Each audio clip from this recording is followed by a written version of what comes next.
Hello guys, welcome to our YouTube channel. వెన్నెలవే 2 parts video చూసిన తర్వాత ఈ వీడియో చూడండి. వెన్నెలవే పార్ట్ 3. నేను భయపడుతూనే తలెత్తి అతని మొహం కనిపిస్తుందేమో అని చూస్తున్నా, కానీ లాభం లేదు, కనిపించలేదు. గట్టిగా ఒక నిట్టూర్పు వదిలి కాస్తంత వెనక్కి వెళ్ళిపోయి ఫోన్ పట్టుకొని చూస్తున్నా. ఇందాక ఆ పక్కన నిలబడ్డ అతన్ని చూసినప్పుడు చూడ్డానికి బాగానే అనిపించాడు. మంచి డ్రెస్ సెన్స్, నీట్ లుక్లో సాఫ్ట్గా డీసెంట్గా బాగున్నాడు కూడా. కానీ ఇలాంటి గొడవలు ఎందుకో.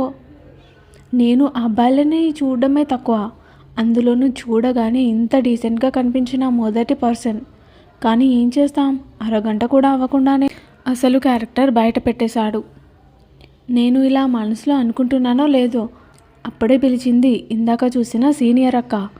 నన్నేనా ఏంటి అని నేను తలెత్తాను. మనల్నేనా అడిగింది అను. ఏమోనే అన్నా నేను. ఆమె మా వైపే చూసి రమ్మన్నట్టు సైగ చేస్తోంది. మనల్నే, రా వెళ్దాం అని నా చెయ్యి పట్టుకుంది అవని. ఏంటి అక్కడికా? ఏ పిచ్చి, వద్దు, అట్లాంటి వాడి దగ్గరికి వెళ్ళొద్దు, డాడీకి తెలిస్తే ఇంకేమైనా ఉందా, రా క్లాస్కి వెళ్దాం అన్న కొంచెం సీరియస్ ఫేస్ పెట్టి. నువ్వొక దానివి, ప్రతి దానికి భయపడతావు. ఇక్కడ మనం చేసేది అక్కడెక్కడో ఉన్న డాడీకి ఎట్లా తెలుస్తుంది, పిచ్చి మొద్దు. అయినా ఆమె ఎందుకు పిలుస్తుందో ఏమో, రా ఒక్కసారి వెళ్ళొద్దాం అని నా చెయ్యి పట్టుకొని వాళ్ళ వైపు లాక్కెళ్తోంది. నేనేమో భయంగా చూస్తూ తడబడుతూ నడుస్తున్నా. నిజంగానే అదన్నట్టు ప్రతి చిన్నదానికి భయపడతాను నేను. ఏం చేయను మరి, నేను చిన్నప్పటి నుంచి అలాగే అలవాటైపోయింది. వాళ్ళని చేరువవుతున్న కొద్దీ నా గుండె దడ పెరుగుతూ ఉంది. నా చూపు నేలని చేరింది.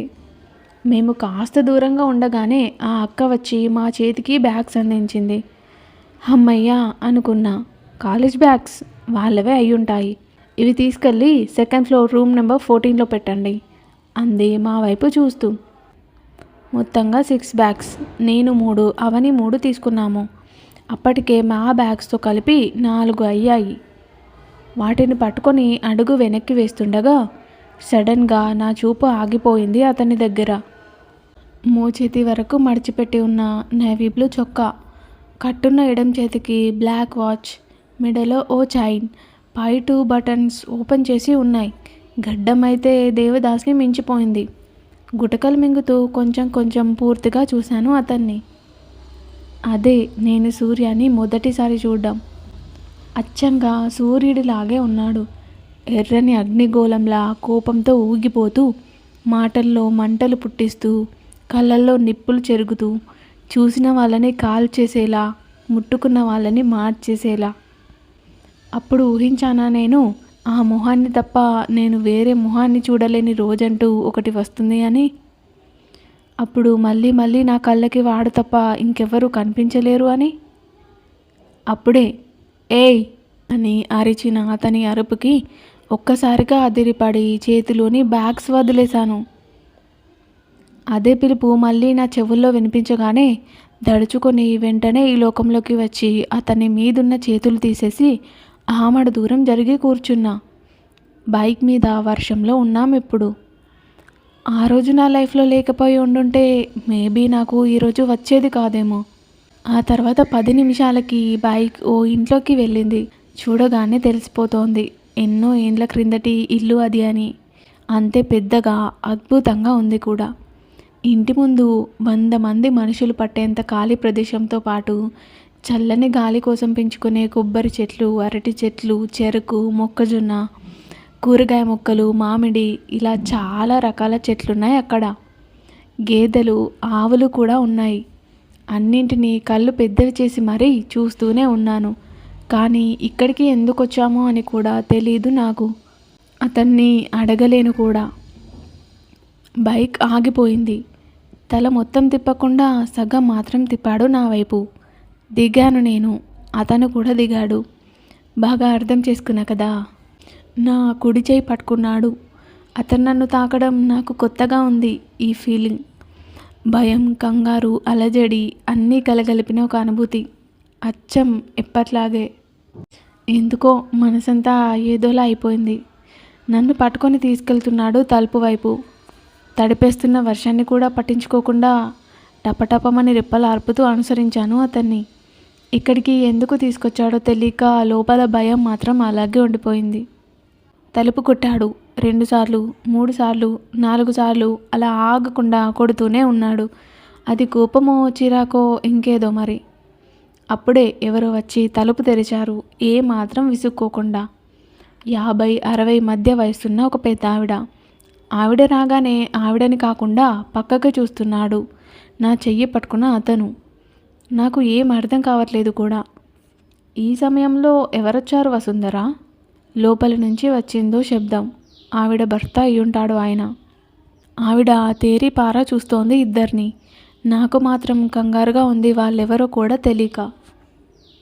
రమ్మన్నట్టు దారి వదిలింది మా ఇద్దరికి ఆ పెద్ద ఆవిడ. వెంటనే నా చెయ్యి వదిలేసి లోపలికి అడుగుపెట్టాడు అతను. అతను వదిలేసిన నా చెయ్యి చూస్తూ అలాగే తలెత్తి వెళ్ళిపోతున్న అతన్నే చూస్తున్నా నేను. ఆ లోపలున్న పెద్దాయన గదిలో నుంచి బయటకు వస్తూ అక్కడే ఆగిపోయాడు లోపలికి వెళ్తున్న అతన్ని చూసి. అతను ఆయన వైపు ఒక చూపు చూసి వెళ్ళిపోయాడు తన ఎదురుగా ఉన్న గదిలోకి. ఆ పెద్దాయన వచ్చి చూస్తున్నాడు గుమ్మం దగ్గరే నిలబడ్డ నన్ను. ఆ పెద్దావిడేమో అతను వదిలేసిన నా చేతిని పట్టుకొని లోపలికి తీసుకొచ్చింది. నేను కొత్తగా చూస్తున్న వాళ్ళిద్దరినే.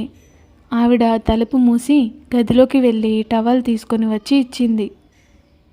నేను ఆశ్చర్యంతో అలాగే చూస్తుండడంతో చొరవ తీసుకొని ఆవిడే తల తుడిచింది నాకు.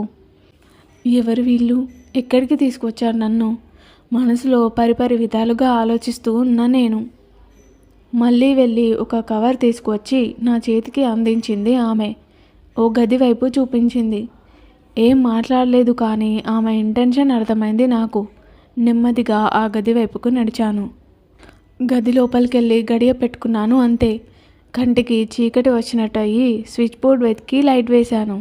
చాలా పెద్దగా ఉంది ఆ గది. తనకి తెలియట్లేదు ఆ చీకటి నీరసం వల్ల అని. కళ్ళకున్న కళ్ళద్దాలను తీసి అక్కడున్న చెక్క టేబుల్ మీద పెట్టి పెద్దావిడ ఇచ్చిన కవర్లోకి తొంగి చూడగానే నీలం రంగు పట్టు చీర మెరుస్తూ ఉంది. దాన్ని చూడగానే అసహనంగా వెళ్ళి ఎదుటనున్న బెడ్ మీద పెట్టి ఓ పక్కగా కూర్చున్నా. మరి ఏం చేయాలి? నాకేమో చీర కట్టుకోవడం రాదు. చీర అంటే అను, దానిలాగా చీర ఎవ్వరూ కట్టలేరు. అంత అందంగా కడుతున్నది. ఎవరైనా ఫిదా అవ్వాల్సిందే. నాకెప్పుడు అదే కడుతుంది కాబట్టి నేను నేర్చుకోవాల్సిన అవసరమే రాలేదు. ఒంటి మీదున్న తడిబట్టలు నెమ్మదిగా వణుకు పుట్టిస్తుంటే స్విచ్ బోర్డ్ దగ్గరికి వెళ్ళి ఫ్యాన్ వేసి వచ్చి మళ్ళీ అక్కడే కూర్చున్నా. అవి ఆరడంతో పాటు ఇంకా ఎక్కువ చలి పుట్టిస్తున్నాయి నిమిషానికి. వెంటనే పిడికిలు బిగించి గుప్పిట్లో దాచుకున్న శరీరాన్నంతా. 10 నిమిషాలకి తలుపు తట్టిన శబ్దం. ఆ 10 నిమిషాలు శూన్యంలోకి చూస్తూ కూర్చున్నా. చలనం లేదు. ఎక్కడ ఉన్నానో కూడా మర్చిపోయాను. ఆ శబ్దానికి లేచి ఫ్యాన్ ఆఫ్ చేసి వచ్చి తలుపు తీశాను. ఎదురుగా పెద్దావిడ ప్లేట్లో ఫుడ్తో ఇంకా ఉంది. Thank you for watching guys. Story కనుక మీకు నచ్చినట్లయితే మన ఛానల్ని సబ్స్క్రైబ్ చేసుకొని బెల్ ఐకాన్ని ఆన్లో పెట్టుకోండి. అలాగే స్టోరీని లైక్ చేసి షేర్ చేసి కామెంట్ చేయడం మర్చిపోకండి.